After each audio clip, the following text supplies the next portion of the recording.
রমজানুল মুবারক। আলহামদুলিল্লাহ, রমজানুল মুবারক আমাদের সামনে। 12টি মাসের মধ্যে শ্রেষ্ঠ মাস রমজানুল মুবারক। এই পবিত্র মাসকে সামনে রেখে আমরা এখানে আলোচনায় বসেছি। এই মাসটির আল্লাহ পাক এত বরকত দিয়েছেন। এই মাসটি সম্পর্কে রাসূল করিম সাল্লাল্লাহু আলাইহি ওয়াসাল্লাম আখিরি শাবানে খুতবা পেশ করেছিলেন এবং সেই খুতবায় তিনি বলেছিলেন, হে উপস্থিত জনগণ, হে মানব মণ্ডলী, আল্লাহ পাক আমাদের জন্য একটি পবিত্র মাস আমাদেরকে দিচ্ছেন, দান করেছেন, যে মাসটির নাম হচ্ছে রমাদান। রমাদান হচ্ছে রামদুন, রা মিম দত। রম ধাতু থেকে উৎপত্তি, এর অর্থ হচ্ছে জ্বালান, পুড়িয়ে দেওয়া, ভস্ম করে দেওয়া। রমাদান, রমজান মুবারকে যারা নাকি সিয়াম সাধনা করে, আত্মত্যাগ করে, অর্থাৎ তিতিক্ষা, ত্যাগ এবং তিতিক্ষা করে, রমজান মুবারকে আল্লাহ পাক যেভাবে রোজা চান ওইভাবে যারা রোজা রাখে, তাদের সমস্ত গুনাহ সমূহকে আগুন যেমন আবর্জনাকে জ্বালিয়ে দেয়, রোজা যদি সঠিকভাবে কারো হয় তাহলে তার গুনাহগুলিকে এইভাবে জ্বালিয়ে ভস্ম করে দেয়। সুবহানাল্লাহ বিহামদিহি। এই রমাদান আমাদের সামনে। আমি আমার আলোচনার শুরুতে আমি আপনাদের খেদমতে আরজ করতে চাই যে মাসটির মধ্যে আমরা প্রবেশ করতে যাচ্ছি, দুটি জিনিস আমাদের সামনে এখন। একটি হচ্ছে আমরা মাহে রমজানকে ইস্তেকবাল করতে যাচ্ছি। মাহে রমজান আমাদের সামনে। দোয়া করে নেই যে আল্লাহ পাক এই পবিত্র রমজানের সম্মান করার মতো তৌফিক আমাদেরকে দান করো, আর যেভাবে রোজা রাখলে পরে তুমি খুশি হও সেইভাবে আমাদেরকে রোজা রাখার তৌফিক দান করো, বলি আমিন। এটি হচ্ছে সর্বশ্রেষ্ঠ মাস আল্লাহ পাক মুসলমানদের জন্য দান করেছেন। আবারও বলি আলহামদুলিল্লাহ। কোরআন শরীফের মধ্যে আল্লাহ সমস্ত ইবাদতের কথা বলেছেন, কিন্তু ডিটেইলস আলোচনা করেন নাই। হজ করতে হবে, কিন্তু উকুফে আরাফা করতে হবে, রমিয়ে হিজার করতে হবে, রমিয়ে জেবার করতে হবে, তারপরে 7 বার তাওয়াফ করতে হবে, সাফা মারওয়া সাই করতে হবে। এগুলি কিন্তু কোরআন শরীফে আসে নাই, ডিটেইলস আসে নাই। নামাজ পড়তে হবে, কিন্তু জোহরে কয় রাকাত, আসরে কয় রাকাত, মাগরিবে কয় রাকাত, এই রাকাতগুলি কিভাবে বিন্যস্ত করতে হবে কোরআন শরীফে তা আসে নাই, বর্ণনা করা হয়নি। যাকাত দিতে হবে, কিন্তু কত টাকা হলে কত টাকা দিতে হবে, কত মন ধান হলে কতটুকু দিতে হবে, কত ছাগল হলে, কত গরু হলে, কত পরিমাণ সোনা হলে, কত পরিমাণ রৌপ্য মজুদ থাকলে যাকাত দিতে হবে, এর বিস্তারিত বিবরণ কোরআন শরীফে আসে নাই। চিন্তা হতে পারে যে তাহলে এগুলো আমরা পাইলাম কই? আমরা পেয়েছি কোরআনের ব্যাখ্যা হচ্ছে রাসূল করিম সাল্লাল্লাহু আলাইহি ওয়াসাল্লাম। হুজুর এটাকে আমাদেরকে বলে দিয়েছেন, তিনি সারে ছিলেন, শরীয়ত প্রণেতা ছিলেন। তো সমস্ত ইবাদতকে আল্লাহ পাক সংক্ষেপে সংক্ষেপে তিনি আউটলাইন অথবা গাইডলাইন তিনি দিয়েছেন আল্লাহ পাক। রমজান মুবারক হচ্ছে একমাত্র ইবাদত যে রমজান সম্পর্কে আল্লাহ পাক ডিটেইলস পূর্ণ একটি রুকু আল্লাহ পাক আলোচনা করেছেন। সুবহানাল্লাহ। রোজা শুরু করবেন কোনখান থেকে, শেষ করবেন কোথায় গিয়ে, সফরে প্লেনে যখন চলবেন তখন আপনার রোজার অবস্থা কি হবে, যদি দেশে যান তখন কি হবে, অসুস্থ হলে কি হবে, কিভাবে রোজা রাখবেন, কিভাবে রোজা ভাঙবেন, তারপরে কখন শুরু হবে, কখন কি হবে ইত্যাদি বিস্তারিত বিবরণ। রোজার মতো করে এত অন্য কোন ইবাদতের ব্যাপারে আল্লাহ এতটা বলেন নাই যতটা বলেছেন রোজার ব্যাপারে। তাহলে নিশ্চয়ই বুঝতে পারছেন রোজাটা অত্যন্ত গুরুত্বপূর্ণ ইবাদত। সবটাই গুরুত্বপূর্ণ, কিন্তু রোজাটা আল্লাহর কাছে বেশি গুরুত্বপূর্ণ। সুবহানাল্লাহ। আচ্ছা, বেশি গুরুত্বপূর্ণ কেন সে কথা কি বলবো? অবশ্যই বলবো। বেশি গুরুত্ব এই কারণে, আল্লাহ পাক বলেছেন, এটা হচ্ছে হাদিসে কুদসি। আল্লাহ পাক বলেছেন, আস-সাওমু লি ওয়া আনা আজজি বিহি। অন্য রিওয়ায়াতে এসেছে ওয়া আনা উজজা বিহি। আস-সাওমু লি, রোজা হলো আমার জন্য। কে বলতেছেন বলুন তো? আল্লাহ পাক বলছেন রোজা হচ্ছে আমার জন্য, রোজার পুরস্কার আমি দেব। অন্য বর্ণনায় এসেছে রোজা আমার জন্য আর রোজাদারের পুরস্কার আমি আল্লাহ নিজেই পুরস্কার। সুবহানাল্লাহ, সুবহানাল্লাহ। তাহলে প্রশ্ন আসে, আল্লাহ পাক বলছেন রোজা আমার জন্য, আস-সাওমু লি। আল্লাহ তো এই কথা কোথাও বলেননি আস-যাকাতুলি, আস-সালাতুলি, আল-হাজ্জুলি, রোজা আমার কি বলে, যাকাত আমার জন্য, হজ আমার জন্য, নামাজ আমার জন্য, এ কথা কিন্তু আল্লাহ বলেন নাই। অবশ্যই আমরা যাকাত হোক, নামাজ হোক, হজ হোক কার জন্য করি? আল্লাহর জন্য করি। রমজানের ব্যাপারে আল্লাহ খাস করেছেন যে আস-সাওমু লি, রোজা আমার জন্য। এই কথাটার অর্থ কি, তাৎপর্য কি, ব্যাখ্যা কি, সিগনিফিকেন্স কি? এর সিগনিফিকেন্স হচ্ছে এই যে প্রত্যেকটা ইবাদতের দুটি ধরন আছে। কয়টা ধরন বলুন তো? দুটি ধরন। একটি ধরন হচ্ছে বাহ্যিক, আর একটা হচ্ছে আভ্যন্তরীণ। প্রত্যেকটা ইবাদতের দুটি দিক আছে, একটা মানুষকে দেখানো আর একটা ভেতরের। যেমন নামাজ, একটি লোক নামাজ পড়ে না, কিন্তু এমন একটা সমাবেশের মধ্যে পড়ে গেছে, সবাই নামাজ পড়ে। এখন আমি যদি নামাজ না পড়ি তাহলে লোকে বলবে কি? তখন উজু আছে কি না আছে দাঁড়ায় গেল, আল্লাহু আকবার। তাহলে দেখা গেল নামাজ আল্লাহর জন্য পড়ে, আবার মানুষের জন্য দেখাবার জন্য করে। যাকাত এটা দেয় মানুষে, তার নিয়তটাকে আল্লাহ পাক ভালো জানেন। কিন্তু কিছু লোক তেমন আছে, যাকাতের নামে লুঙ্গি, আমাদের দেশে আছে, এখানে কি করে আমি জানি না, লুঙ্গি শাড়ি কিনে তারপরে বাড়িতে সব জমা করে এরপরে গরিবদের দাওয়াত দেয় এবং সকলকে দেখায় এভাবে লুঙ্গি দিল, শাড়ি দিল, লোকেরা দেখলো যে যাকাত দিল, খুব যাকাত দিয়েছে। কোরবানির ব্যাপারে এভাবে বিরাট একটা গরু কিনলো, কিনে মানুষকে দেখাইলো। চট্টগ্রামে আছে সবচেয়ে বড় দামের গরু একটা কিনে গরুর গলায় মালা একটা পরাইয়া তারপরে শহর ঘুরায়। এখন অবশ্য এটা কমে গেছে আগের থেকে অনেক। মানুষ দেখুক যে অমুকে এই গরুটা কোরবানি করেছে। এটা কি কোরবানির জন্য হলো না মানুষকে দেখাবার জন্য হলো? হজ, টাকা আছে, লোকেরা বলবো কি যে এত টাকার মালিক তাও হজে যায় না, সুতরাং যাই একটু হজ করে আসি। তাহলে হজ করা গেল, আবার মানুষকে দেখাবার জন্য করলো। দুটি জিনিস আছে। কিন্তু একমাত্র রোজা যদি কেউ রাখে মানুষকে দেখাবার জন্য, সকাল থেকে শুরু করে সন্ধ্যা পর্যন্ত না খাইয়া কোনো পাগলও থাকবে না। বলেন আপনারা ঠিক কিনা? সে তো মানুষকে দেখাবার জন্য দাঁত পরিষ্কার করে নিল, আর দুপুরে ভাত খাই নিল, বউতেও টের পাইল না। পারবে কিনা? পারবে। টয়লেটে গিয়ে খাই নিল ভালো করে, কোন একটা আড়াল জায়গা নিয়ে খেয়ে গেল, বাচ্চাও দেখলো না, বউতেও দেখলো না, খেয়ে নিল। তাহলে সে তো রোজা রাখলো না। আল্লাহ পাক বলছেন আস-সাওমু লি, রোজা হচ্ছে আমার জন্য। যে রোজা রাখে আমার জন্যই রাখে, মানুষকে দেখাবার জন্য সারাদিন না খেয়ে থাকার কোনো প্রশ্নই ওঠে না। সুবহানাল্লাহ। সুতরাং রোজা যে রাখলো সে আমার জন্যই রাখলো। ওয়া আনা আজজি বিহি, রোজার পুরস্কার আমি আমার হাত দিয়ে দেব। সুবহানাল্লাহ, আমার হাত দিয়ে দেব। ম্যানেজার যদি বলে এই কাজগুলি করলে পরে বেতন, নির্ধারিত বেতন পাবা, আর এইটা যদি করো তাহলে বেতনটা আমি দেবো আমার হাত দিয়া, তাহলে এমপ্লয় যারা তারা বুঝতেই পারবে যে মালিক যখন নিজেই দেবে তাহলে ম্যানেজারের মতো দেবে না, মালিক মালিকের মতোই বড় করে দেবে। তো আল্লাহ পাক ফেরেশতাদের কাছে এটা রাখেন নাই, সব নাকি তোমরা লেখো গিয়া, আর রোজার সওয়াব আমার হাত দিয়ে আমি দেব। সুবহানাল্লাহ। এরপরে আল্লাহ পাক বলছেন, অন্য রিওয়ায়াতে এসেছে রোজা আমার জন্য, আর রোজাদারের পুরস্কার আর কিচ্ছু না, রোজাদারের পুরস্কার আমি আল্লাহ নিজেই পুরস্কার হয়ে যাব। সুবহানাল্লাহ। হাদিস শরীফে এসেছে রোজা রাখলে পরে ক্ষুধার কারণে, খালি পেটে থাকার কারণে টক্সিন জাতীয় এক প্রকারের গ্যাস তৈরি হয় পেটের ভেতরে, স্টমাকের মধ্যে, ফলে মুখে এক রকমের দুর্গন্ধের সৃষ্টি হয়। নবীজি বলেছেন রোজাদারের মুখের থেকে যে গন্ধ বের হয় আল্লাহ পাকের কাছে রোজাদারের মুখের গন্ধ মেশক আম্বারের চাইতে বেশি পবিত্র। আপনার মুখের গন্ধটাও আল্লাহর কাছে পবিত্র। রোজাদারের জন্য, রোজাদারদের জন্য জান্নাতের একটি দরওয়াজা খাস করে রাখা হয়েছে, যার নাম রায়্যান। এই দরওয়াজা রোজাদারদের জন্য, কেবলমাত্র রোজাদারেরা সেখান থেকে প্রবেশ করবে, আর কেউ প্রবেশ করতে পারবে না। এই রোজাদারদের সম্পর্কে আল্লাহ পাক বলেছেন, হাদিস শরীফে এসেছে, বুখারী শরীফের হাদিস, রাসূল করিম সাল্লাল্লাহু আলাইহি ওয়াসাল্লাম বলেছেন লিস-সাইমে ফারহাতান, ফারহাতুন ইনদা ফিতরিহি ওয়া ফারহাতুন ইনদা লিকাই রাব্বিহি। রোজাদারের জন্য দুইটা খুশি। কয়টা খুশি বলুন তো? কে বলছেন? আল্লাহ রাসূল বলছেন রোজাদারের জন্য দুইটা খুশি। লিস-সাইমে ফারহাতান, দুটি খুশি।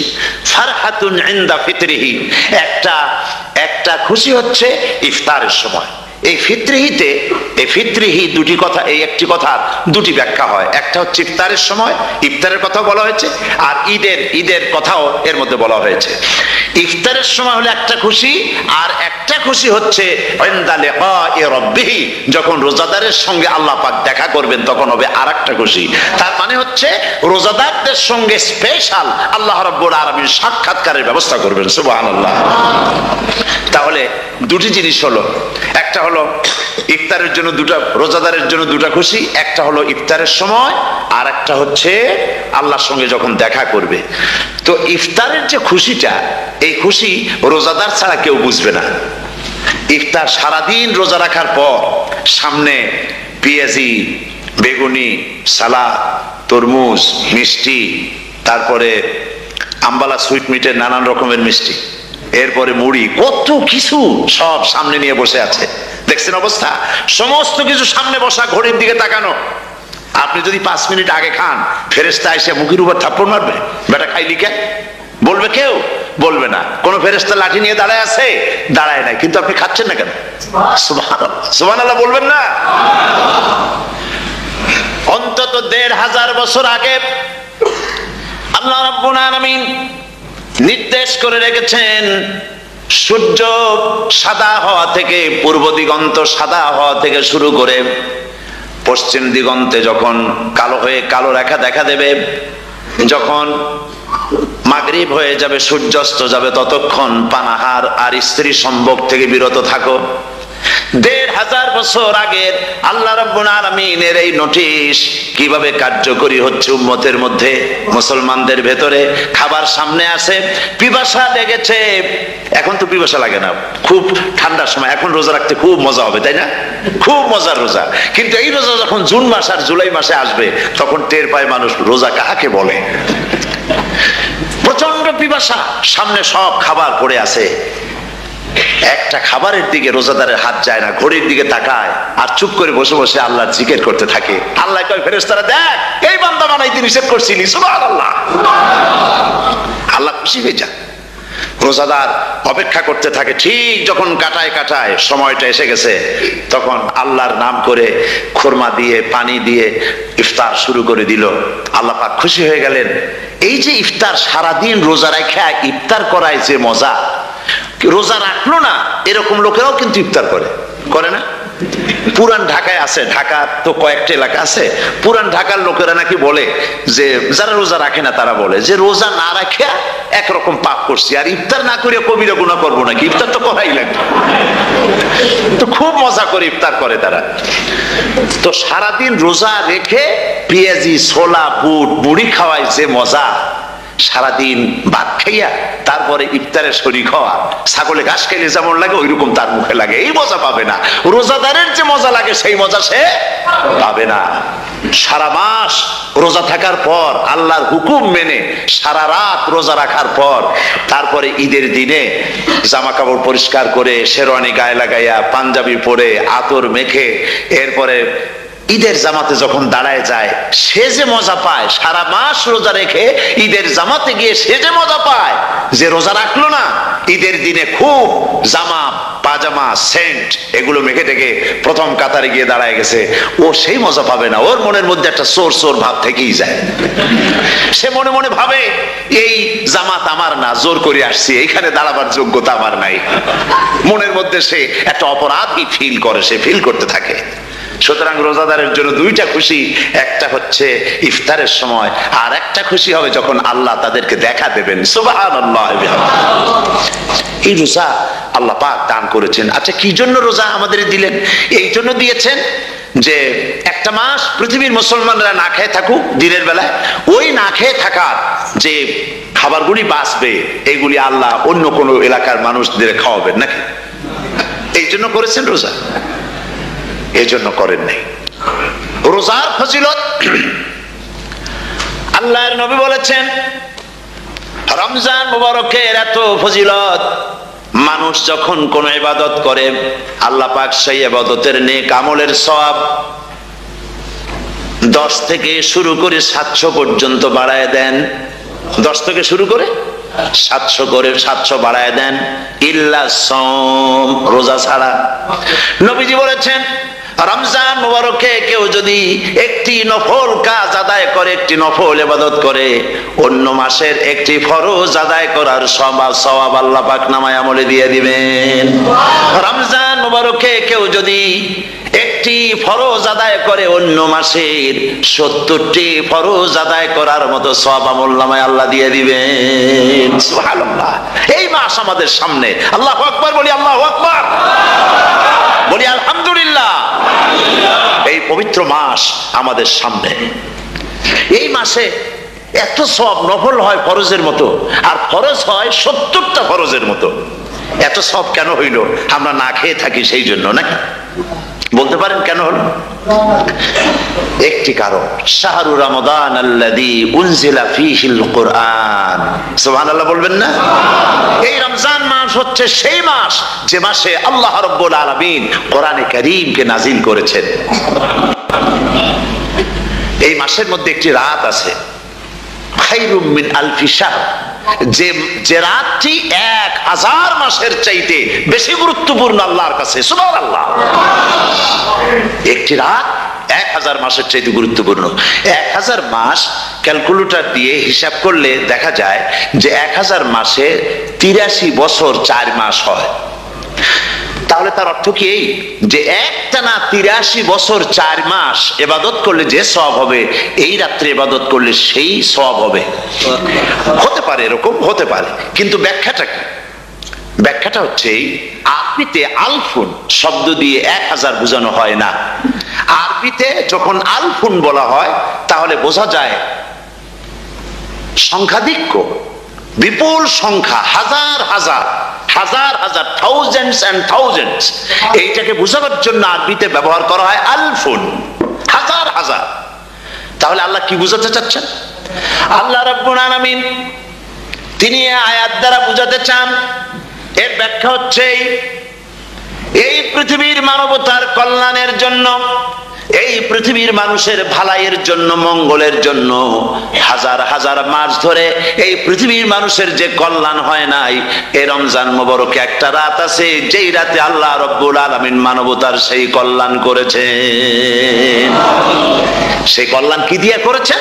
শাহরু রমাদান আল্লাযী উনজিলা ফীহিল কোরআন, কোরআন নাজিল করে পৃথিবীর মানুষকে সেই কল্যাণ আল্লাহ দিয়েছেন। সুবহানাল্লাহ। বন্ধুগণ, কোরআন, কোরআন কি নিয়ামত আমাদের কাছে! সেই নিয়ামতকে আমরা চিনলাম না, আমরা বুঝতে পারলাম না কত বড় নিয়ামত আল্লাহ আমাদের দান করেছেন। এই কোরআন যেন আপনি শুনতে পারেন, পড়তে পারেন, বুঝতে পারেন, সেই জন্য আল্লাহ রাব্বুল আলামিন শরিয়াত কি সুন্দর ব্যবস্থা করেছে। কোরআন শোনার জন্য রমজান মুবারকে তারাবিহের নামাজের ব্যবস্থা করা হয়েছে। সুবহানাল্লাহ, সুবহানাল্লাহ। যারা সব সময় পড়তে পারেন না, কোরআন তেলাওয়াত জানেন না, অথবা সারা বছরও এক খতম কোরআন শরীফ পড়া হয় না, শরিয়াত কি সুন্দর বিধান করলো যে আপনি যেন 30 পারা কোরআন শরীফ শুনতে পারেন। এই ব্যবস্থা তারাবিহের নামাজের মধ্যে শরিয়াত করে দিয়েছে। আলহামদুলিল্লাহ, আলহামদুলিল্লাহ। যাদের টাকা কড়ি আছে আমি তাদেরকে অনুরোধ করব, যদি পারেন তাহলে মেহেরবানি করে রমজান মুবারকে উমরা পালন করবেন। আমি উমরার নিয়ত করে এসেছি, ঢাকা থেকে উমরার নিয়ত করে এসেছি, আপনাদেরকে দেখে গেলাম। আর আমি এখান থেকে ডাইরেক্ট মদিনা মুনাওয়ারায় চলে যাব ইনশাআল্লাহ। লাইলাতুল কদর পর্যন্ত হারামাইনুশ শরীফাইনে কাটাতে চাই, নিয়ত করেছি। আপনারা দোয়া করুন আল্লাহ যেন কবুল করেন। কি মজা যখন আপনি হারামাইনুশ শরীফাইনে যখন তেলাওয়াত শুনবেন, আপনার কাছে মনে হবে যেন কোরআন শরীফ নাজিল হতেছে। সুবহানাল্লাহ।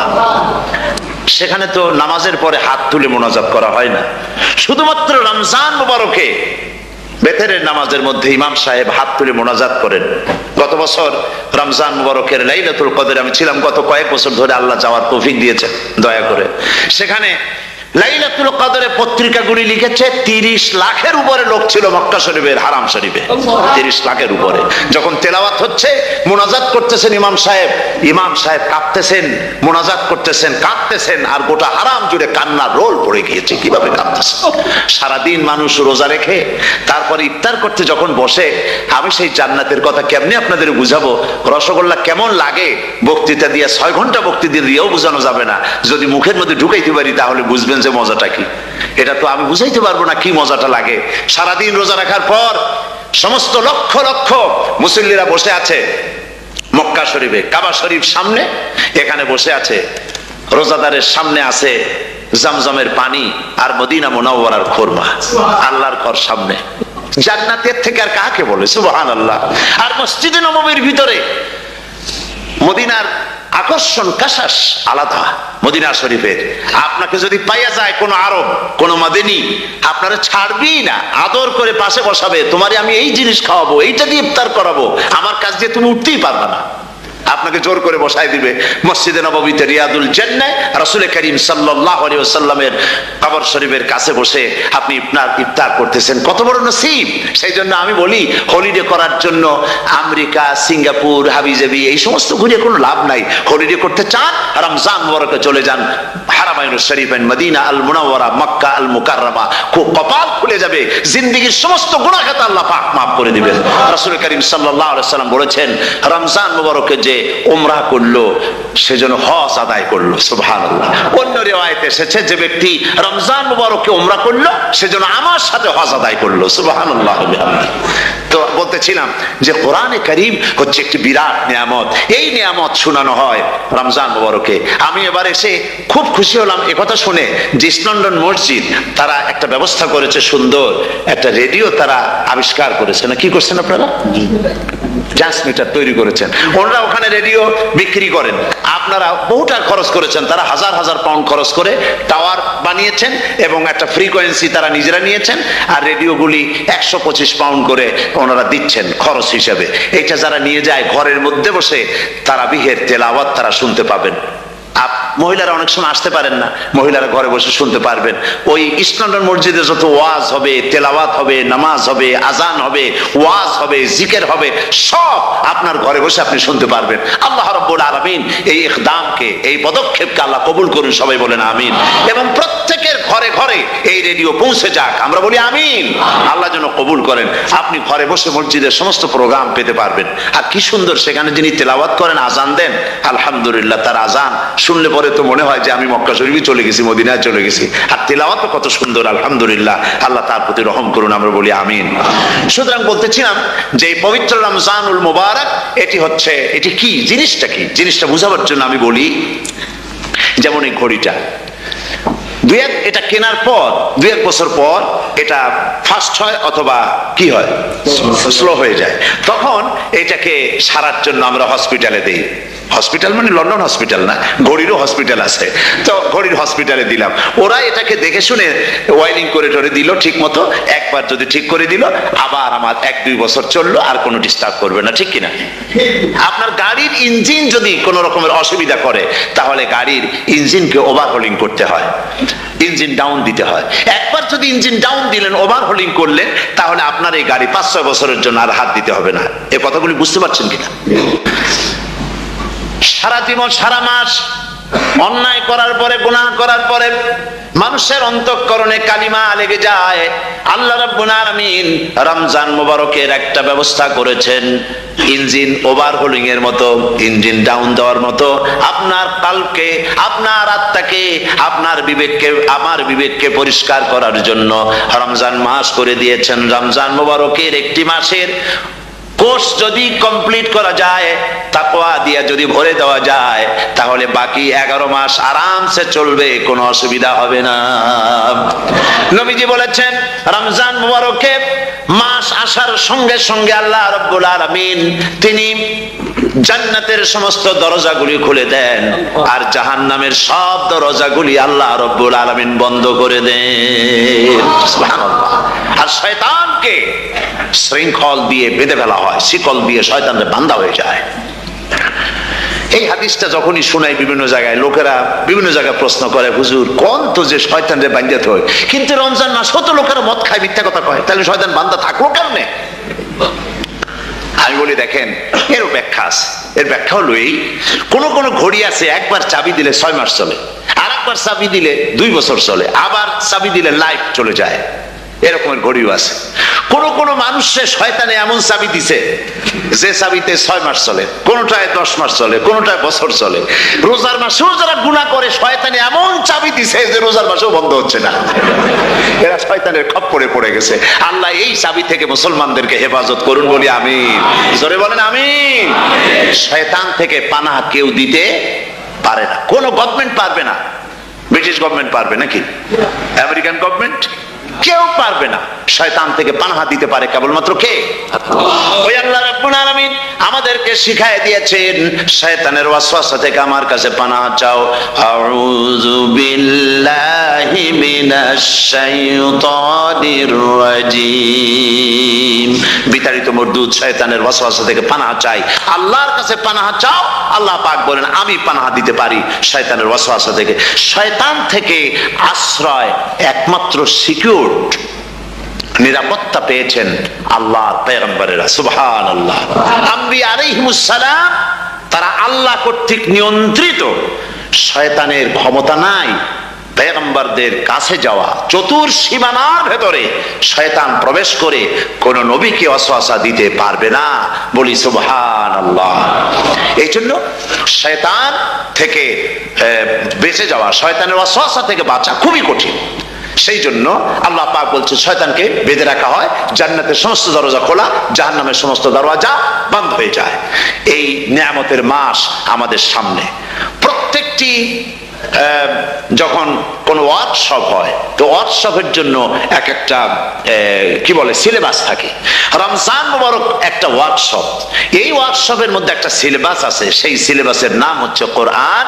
কোরআন কোরআন কোরআন নাজিলের মাসে আমরা কি কোরআন তেলাওয়াত করি? বলে রোজা হচ্ছে, হাদিস শরীফের মধ্যে বলা হয়েছে আস-সাওমু জুন্নাহ, রোজা হচ্ছে ঢাল। রোজা কি কন্ত? ঢাল বোঝেন তো? ঢাল কি? প্রোটেক্টর। আপনি জিহাদের ময়দানে, যুদ্ধের ময়দানে নিরাপত্তার জন্য বাইরের থেকে আক্রমণকে ভিড়াবার জন্য কি ব্যবহার করেন? ঢাল ব্যবহার করেন। রোজা হচ্ছে ঢাল, শয়তানের সমস্ত আক্রমণ থেকে বাঁচার জন্য রোজা হচ্ছে ঢাল। রোজার দিনে কেউ যদি আপনার সাথে ঝগড়া করে তাহলে রাসূল বলেছেন তুমি বলো, তুমি ঝগড়ায় প্রবৃত্ত হবে না। তোমার সাথে যদি কেউ ঝগড়া করে তুমি বলবে ইন্নী সাইম, আমি রোজাদার। আমি তোমার মতো ঝগড়া করতে আমিও পারি, আমি তোমার মতো গালাগালি দিতে পারি, কিন্তু আমি দেব না, ঝগড়াও করব না, গালিও দেব না, মারামারিও করব না, কারণ আমি রোজাদার। সুবহানাল্লাহ। রোজা আপনাকে গুনাহ থেকে বাঁচায় দেবে। দেখেন রোজা কিভাবে গুনাহ থেকে বাঁচায়। মিথ্যেবাদী, মিথ্যেবাদী সারাক্ষণ মিথ্যে কথা বলে, কিন্তু রোজার মাস আসছে। এখন মিথ্যাবাদী যারা তাদের ঘনিষ্ঠ লোকদের কাছে শুনেছি যে তারা বলে যদি কোনো লোক দিনের বেলা এসে যায় আর এমন কথা যে কথা বলতে গেলে মিথ্যা বলা ছাড়া উপায় নাই তার জন্য, সে তখন বলে ভাই তুমি তো অসময় আসছো, এখন আমি খুব ব্যস্ত, আই এম ভেরি বিজি, তুমি রাত্রে আসো। কথা বুঝতে পেরেছেন তো? রোজা হচ্ছে কি? রোজাটা কি বলে? ঢাল। কোন মেয়ে লোকের দিকে চোখ পড়লো, আহা আমি তো রোজাদার, চোখকে সাথে সাথে নিচে নামায় ফেললো। গানের আওয়াজ আসলো, আমি তো রোজাদার, সে গানটা শুনলো না। কাজী সমস্ত গুনাহ থেকে বাঁচার জন্য রোজা একটা বিরাট হাতিয়ার। সুবহানাল্লাহ। এই মাসে আল্লাহ রাব্বুল আলামিন এই মাসটা, এই রোজাটা কেন দিয়েছেন? লাআল্লাকুম তাত্তাকুন, ইয়া আইয়ুহাল্লাযীনা আমানু কুতিবা আলাইকুমুস সিয়ামু কামা কুতিবা আলাল্লাযীনা মিন ক্বাবলিকুম লাআল্লাকুম তাত্তাকুন। হে বিশ্বাসীরা, তোমরা যারা ঈমান এনেছো শোনো, আমি রোজাকে তোমাদের জন্য ফার্জ করেছি যেমন করে ফার্জ করেছিলাম তোমাদের পূর্বপুরুষদের উপরে। রোজা শুধু আমাদের উপরে ফরজ হয়েছে তা না, আমাদের আগে যারা যেসব নবীরা আসছিলেন তাদের উপর রোজা কি ছিল? ফরজ ছিল। সুতরাং এই রোজা তোমাদের উপরে ফরজ, এই জন্য লাআল্লাকুম তাত্তাকুন, যাতে করে তোমরা কি হতে পারো? পরেজগার হতে পারো। কি হতে পারো? পরেজগার, মুত্তাকি হতে পারো, আল্লাহকে ভয় করতে পারো। একমাত্র আল্লাহর ভয় মানুষকে ভালো বানাতে পারে। একটা মানুষ জান্নাতে যাওয়ার জন্য, জাহান্নাম থেকে বাঁচার জন্য একটা জিনিস, কয়টা জিনিস বলেন? একটি জিনিস যদি ভেতরে থাকে তাহলে সমস্ত গুনাহ থেকে বাঁচতে পারে। আর একটি জিনিস যদি না থাকে তাহলে এমন কোনো কাজ নাই পৃথিবীতে যা সে করতে পারে না। সেই কাজটার নাম কি? তাকওয়া। সবাই বলেন কাজটার নাম কি? তাকওয়া। যদি ভেতরে আল্লাহ পাকের ভয় থাকে, রব্বুল আলামিন আমাকে দেখছেন, তিনি আমাকে শুনতেছেন, এই ভয় যদি অন্তঃকরণের ভিতরে থাকে, তাহলে এই লোকটি কোনো গুনাহের কাজ করতে পারবে না, মিথ্যা বলতে পারবে না, ওজনে কম দিতে পারবে না, খাদ্যে ভেজাল দিতে পারবে না, শয়তানি বদমাশি করতে পারবে না। আর যদি এই জিনিসটির অভাব থাকে, যদি তাকওয়া না থাকে, তাহলে সমস্ত অন্যায় কাজ সে করতে পারবে। এই জন্য আল্লাহ রাব্বুল আলামিন বলেন, রোজা এই জন্য দান করেছে যাতে করে, রোজার মাস এই জন্য দিলাম, লাআল্লাকুম তাত্তাকুন, তোমাদের ভিতরে তাকওয়ার সৃষ্টি হয়। এই ওয়াজ আমি আপনাদের সামনে অনেকবার করেছি। হযরত ওমর রাদিয়াল্লাহু তাআলা আনহু রাতের বেলায় ঘুরতে ঘুরতে দেখেন এক বাড়িতে আলো জ্বলছে, শেষ রাত। এই রাত্রে বাড়িতে আলো জ্বলে কেন? ভাবলেন কোন অসুখ বিসুখ হলো নাকি। তো উনি কাছে গেছেন, গিয়ে কান পেতে শুনতেছেন। বাড়ির মালিক বুড়ি তার যুবতী মেয়েকে ডেকে বলছে, মা ওঠো, তাড়াতাড়ি ওঠো। কেন? কয় যে সকাল তো হয়ে গেল, দই এনেছি আমি, দুধ এনে রাখছি, এখন তুমি পরিমাণ মতো সবটা পাত্রে পানি দিয়ে ভরে দাও, তাহলে ওজন বেশি হবে আর আমরা ভালো লাভ করতে পারবো। মেয়ে বলছে, মা তুমি বলো কি, এটা আমার দ্বারা সম্ভব না। কেন সম্ভব নয়? হযরত ওমর এক ফরমান জারি করেছেন, তিনি বলেছেন পানিতে, দুধের মধ্যে পানি মিশাতে নিষেধ করেছেন। তাছাড়া রাসূল করিম সাল্লাল্লাহু আলাইহি ওয়াসাল্লাম খাদ্যদ্রব্যে ভেজাল দিতে নিষেধ করেছেন। কাজেই হযরত ওমরের এই নির্দেশকে আমি অমান্য করতে পারবো না। মা বলছে, দেখো ওমর এখন তো ঘুমাইতেছে, এত রাত্রে তিনি কি এখানে আসছেন নাকি আমাদের এই কারবার দেখতে? তুমি পানি মিশাও ইচ্ছে মতো। মেয়ে বলছে, মা হযরত ওমর ঘুমাতে পারেন, তার পুলিশেরা, তার গোয়েন্দা বিভাগের লোকেরা ঘুমাতে পারেন, হযরত ওমরের চোখকে ফাঁকি দেওয়া যাবে, হযরত ওমরের পুলিশকে ফাঁকি দেওয়া যেতে পারে, কিন্তু আল্লাহ রাব্বুল আলামিনের চোখকে ফাঁকি দেওয়া যাবে না। আমার পক্ষে সম্ভব নয়, আমি দুধে পানি মিশাতে পারবো না। হযরত ওমর রাদিয়াল্লাহু তাআলা চলে গেলেন, গিয়ে তার ছেলেকে ডেকে বললেন, ছেলে আমি তো এখন বুড়া হয়ে গেছি, আমার বিয়ের বয়স নাই, আমি একটা মেয়ের খোঁজ নিয়ে আসছি, যদি আমার বয়স থাকতো এই মেয়েটার আমি বিয়ে করতাম। সুবহানাল্লাহ, সুবহানাল্লাহ। এই মেয়েটা তুমি খোঁজ নাও, যদি বিয়ে না হয়ে থাকে তুমি প্রস্তাব দাও বিবাহের। কি সৌন্দর্য তিনি দেখলেন মেয়েটার মধ্যে, স্বাস্থ্য, রূপ, যৌবন, কি দেখলেন? তাকওয়া। জোরে বলেন না, কি দেখলেন? তাকওয়া। এই তাকওয়া তিনি দেখলেন। এই তাকওয়ার উপরে ভিত্তি করে আমিরুল মুমিনিন, অর্ধেকটা পৃথিবীর প্রেসিডেন্ট, খলিফাতুল মুসলিমিন, আমিরুল মুমিনিন হযরত ওমর তার ছেলের জন্য পুত্র বধূ করে তাকে ঘরে নিয়ে আসলেন। সুবহানাল্লাহ। ফায়দা কি হলো?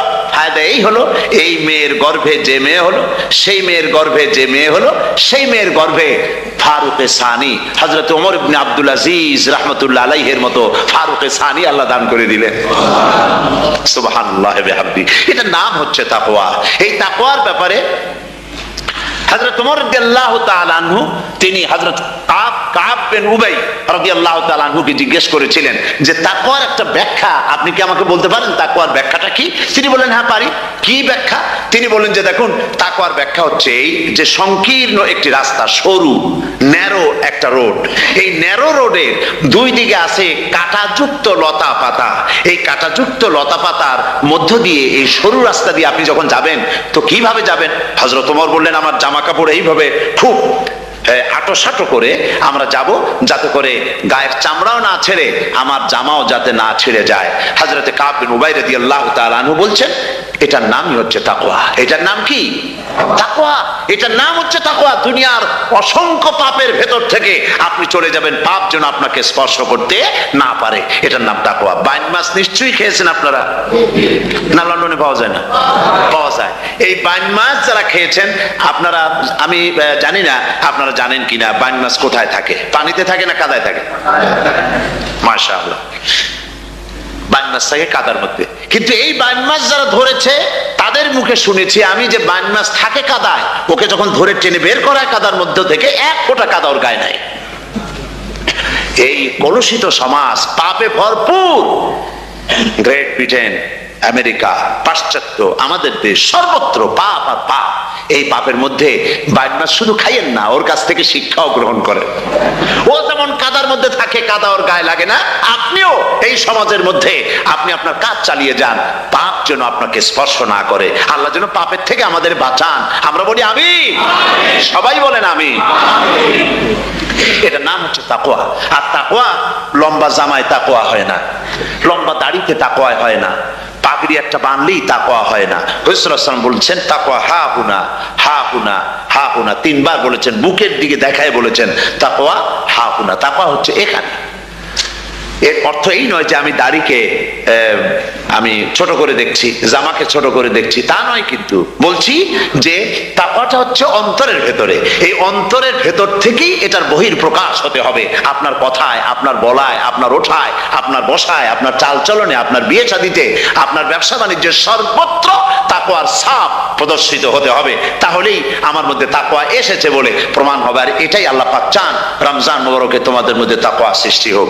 রোজা সম্পর্কে এই কথাগুলি আমি বলে নিলাম। প্রথম 10 দিন শুধু রহমত নাজিল হবে, দ্বিতীয় 10 দিনে আল্লাহ পাক শুধু মাফ করতে থাকবেন, আর তৃতীয় 10 দিন আল্লাহ পাক জাহান্নাম থেকে মুক্ত করে দিবেন। সুবহানাল্লাহ। রমজানে মক্কা শরীফে, মদিনা শরীফে ছোট্ট একটা বাচ্চাও ঘুমায় না। অন্তত 5-7 বছর, 8-10 বছর বয়স হয়ে গেছে এরকম বাচ্চা সারা রাত্রে 1 সেকেন্ডের মধ্যে ঘুমায় না। সমস্ত লোক জাগে, ফজরের নামাজ পড়তে থেকে ঘুমায়, সব সমানে 2 হাতে নেকি কামাই করে। নেকি কামাইয়ের মৌসুমে বাহার। রমজান হচ্ছে নেকি কামাইয়ের বসন্তকাল। আপনারা যেন খবরদার মিস করবেন না, মিস করবেন না, খবরদার। এই মাসটা পুরোপুরি কাজে লাগাবার জন্য মায়েরা, আমার মায়েরা, বোনেরা মেহেরবানি করে এই মাসটা কাজে লাগাবেন।